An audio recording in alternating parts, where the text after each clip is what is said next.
नमस्ते सदा वत्सले मातृभूमे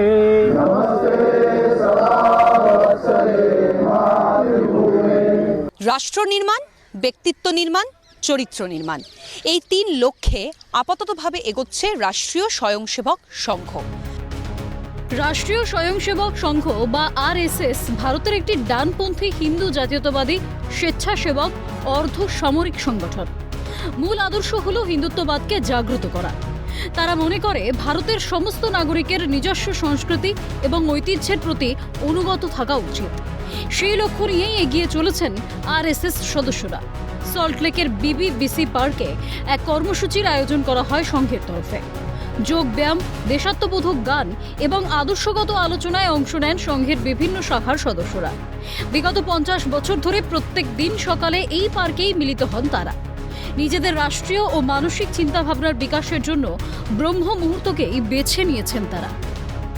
এই সকালবেলাটা হচ্ছে একটা ব্রহ্ম মুহূর্ত। তো সকালবেলায় আমাদের শাখা হয়। তো শাখাতে আমরা এই সকালবেলা যে সারাদিনের যে আমরা যেটা বলি, যেটা জ্ঞান যেটা নেই শারীরিক, বৌদ্ধিক এবং মানসিকভাবে, সেটা আমরা সারাদিন কোনো না কোনো সংঘের, কোনো রাষ্ট্রের কোনো কাজে, অফিসে হতে পারে, সমাজের হতে পারে, যে কোনো কাজে আমরা সারাদিন সেটা আমরা বহন করে চলি। এটা হচ্ছে আমাদের রাষ্ট্রীয় স্বয়ংসেবক সংঘের মূল ভিত্তি এবং এটা হচ্ছে একটি ম্যান মেকিং অর্গানাইজেশন, মানে মানুষ তৈরি সংগঠন। পশ্চিমবঙ্গে রাষ্ট্রীয় স্বয়ংসেবক সংঘের আগমন এবং তাদের কাজের বিস্তার বেশ গভীর। বাংলায় পথ চলা শুরু হয়েছিল স্বাধীনতারও আগে থেকে। আরএসএস এর প্রতিষ্ঠাতা ডক্টর কেশব বলিরাম হেডগেওয়ারের নির্দেশে কাজ শুরু করেন বাবা সাহেব আপতে এবং দাদারাও পরমার্থ। 1947 সালে দেশভাগের সময় ওপার বাংলা থেকে আসা হিন্দু উদ্বাস্তুদের জন্য ত্রাণ বিলি ও পুনর্বাসনের ব্যবস্থা করার কাজে সক্রিয়ভাবে যুক্ত হয় আরএসএস। তাদের এই মানুষের জন্য কাজ করার ইচ্ছা থেকেই সমাজে গ্রহণযোগ্যতা বাড়তে থাকে। সরাসরি সংঘের কর্মী না হলেও ডক্টর শ্যামাপ্রসাদ মুখোপাধ্যায়ের এখানে একটা বড় ভূমিকা ছিল। পরবর্তীকালে এই সংঘের সহযোগিতাতেই তিনি ভারতীয় জনসংঘ প্রতিষ্ঠা করেন, যা আজকের ভারতীয় জনতা পার্টি বলেই পরিচিত। প্রচারের আলোয় না এসে নীরবে কাজ করে যাচ্ছেন সংঘের সদস্যরা।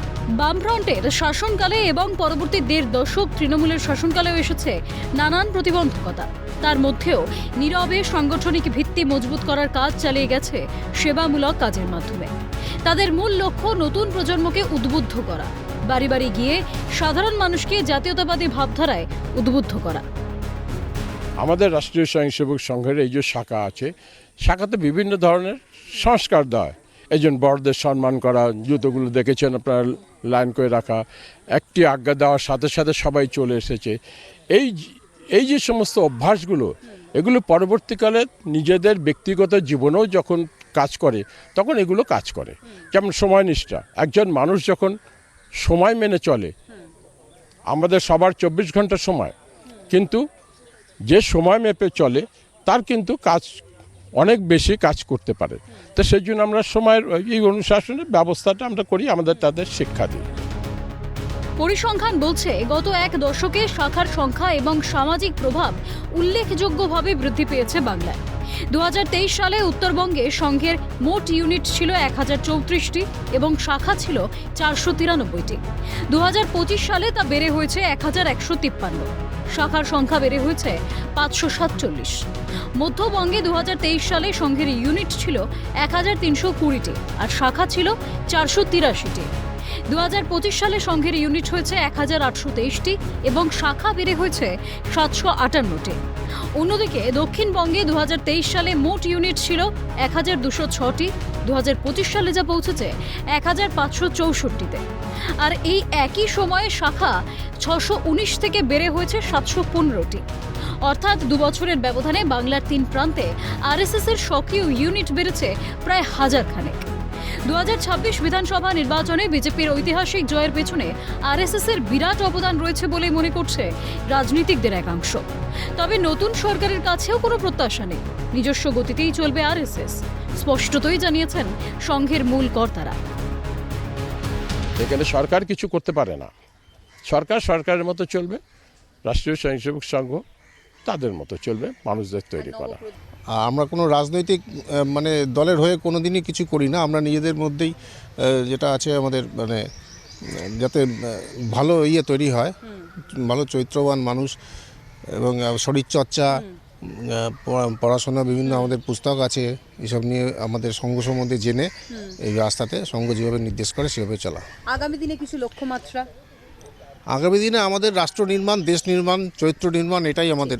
বর্তমানে যে সরকার এসেছে ক্ষমতায়, সেই সরকারের আমলে একটা অনুকূল পরিস্থিতি তৈরি হয়েছে, আর এই অনুকূল পরিস্থিতির কথা মাথায় রেখেই আগামী দিনে একাধিক লক্ষ্য নিয়ে এগোচ্ছে রাষ্ট্রীয় স্বয়ংসেবক সংঘ।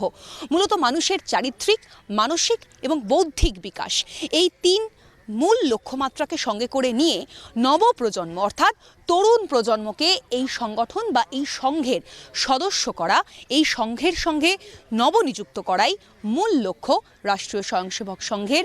সকাল থেকেই বিবিবিসি পার্ক সল্টলেকে সেই লক্ষ্যমাত্রাতে কর্মসূচি চলছে তাদের। ক্যামেরায় সুদীপ্ত দত্তের সঙ্গে অভিরূপা সাহা, ক্যালকাটা নিউজ, কলকাতা।